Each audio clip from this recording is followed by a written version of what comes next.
SIR ಪ್ರಕ್ರಿಯೆಗಳು ನಡೀತಾ ಇದೆ. ಮತದಾರರ ಪಟ್ಟಿಯ ಪರಿಷ್ಕರಣೆ ಮೂಲ ಉದ್ದೇಶ ಇರುವುದು ಈ ದೇಶದ ಮತದಾರರಿಗೆ, ಜನರಿಗೆ, ಪ್ರಜೆಗಳಿಗೆ ಮತ ಕೊಡುವ ಹಕ್ಕನ್ನು ಉಚಿತಗೊಳಿಸುವುದು ಮತ್ತು ಯಾವುದಾದ್ರೂ ಕಾರಣಕ್ಕೆ ಮತದಾರ ಇದ್ದರೆ ಅದನ್ನು ಡಿಲೀಟ್ ಮಾಡಿಸುವಂಥದ್ದು, ಹೊಸ ಸೇರ್ಪಡೆ ಇದ್ದರೆ ಹೊಸ ಸೇರ್ಪಡೆ ಮಾಡುವುದು, ಯಾವುದೋ ಒಂದು 2-3 ಕಡೆ ಮತದಾರ ಇದ್ದರೆ ಒಂದೇ ಕಡೆ ಉಚಿತಗೊಳಿಸುವುದು. ಅದರ ಮೂಲ ಉದ್ದೇಶ ನೇರವಾಗಿ ಚುನಾವಣಾ ಆಯೋಗದ ಕೆಲಸ ಇದೆ.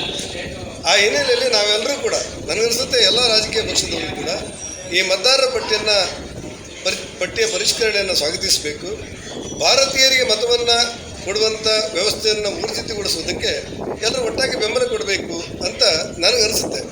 ದುರಾದೃಷ್ಟಕ್ಕೆ ಕೆಲವು ಕಡೆಗಳಲ್ಲಿ ಟೀಕೆಗಳು, ಟಿಪ್ಪಣಿಗಳು ಬರ್ತಾ ಇದೆ.